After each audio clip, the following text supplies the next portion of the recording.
మీరు ఇట్లా అనుకున్నప్పుడు అంటే నేను మా ఆయన మీద నాకు చాలా కోపం వస్తుంది, మా ఆయనకు తెలుగు రాదు అన్నది. తెలుగు రాకపోవడం అంటే ఒక ఆడపిల్లగా ఆయనకు తెలుగు రాదు కాబట్టి నీ వేషాలన్నీ జరుగుతున్నాయి. ఇక్కడ మన తెలంగాణ 2 రాష్ట్రాలలో ఎవడు ఏం మాట్లాడుతుండు, ఎవడు ఏం చేస్తుండు, మనకు తెలుగు రాదు, వాడికి ఏం తెలుస్తుంది అనేది కూడా అంటారు. ఓహో అదే నువ్వు ఇష్టం ఉన్న వ్యక్తికి స్వేచ్ఛ లేకపోవడం వల్ల ఒక బీహార్ అతను చేసుకున్నావు. నేను ఎందుకు చెప్తున్నా, అది నీ వ్యక్తిగతం, మేము అడగం.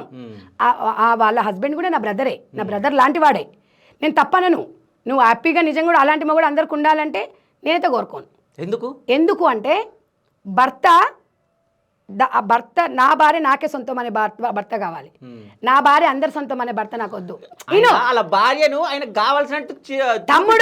తమ్ముడు ప్రైవేట్ లైఫ్ బెడ్రూమ్ లో కావాల్సినట్టు పొజిషన్స్ లో మీరు ఉండండి. వాళ్ళిద్దరు చూపించుకున్న పబ్లిక్ లో మాట్లాడొద్దు. పబ్లిక్ లో మాట్లాడినప్పుడు నేను ఇట్లనే మాట్లాడతా. నువ్వు నన్ను క్వశ్చన్ చెయ్యొద్దు. నువ్వు నన్ను క్వశ్చన్ చేసే రైట్ నీకు కూడా లేదు. నువ్వు పబ్లిక్ లో నువ్వేమైనా చేసుకో, నువ్వు చేస్తే నేను చేయి కూడా ఆడిస్తా. సరే, ఇంతకుముందు మీరు మాట్లాడిన టాపిక్ ఒకటి అడగాలనుకుంటున్నా. సో ఇంతకుముందు మీరు అన్నారు అంటే ఇట్లా మాట్లాడింది అని చెప్పేసి మీరు చెప్పడం జరిగింది. అయితే అనసూయ ఇంకో వాడు కూడా అన్నది, సో నా భర్త తప్ప అందరు నాకు అన్నదమ్ముళ్ళు అన్నది కదా.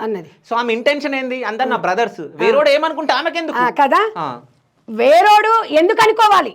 ఇప్పుడు నువ్వు ఉన్నావు, నేనున్నాను, నేను ఇప్పుడు నేను ఇట్లా ఉన్నాను, నన్ను ఇట్లా అనుకో అని నువ్వెందుకు జడ్జ్ చేస్తావు? వాడు అనుకోడు, వాడు ఏదైనా అనుకుంటాడు.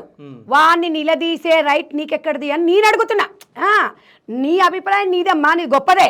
అయితే ఎదుటోడు అట్లుంటాడు. శివ, నేను ఇవాళ చీరనే కట్టుకున్నా అంటే నా ఫ్రెండ్ని కట్టుకోమంటే అది అసలు కంఫర్ట్, దాని అసలు చీర కట్టదు.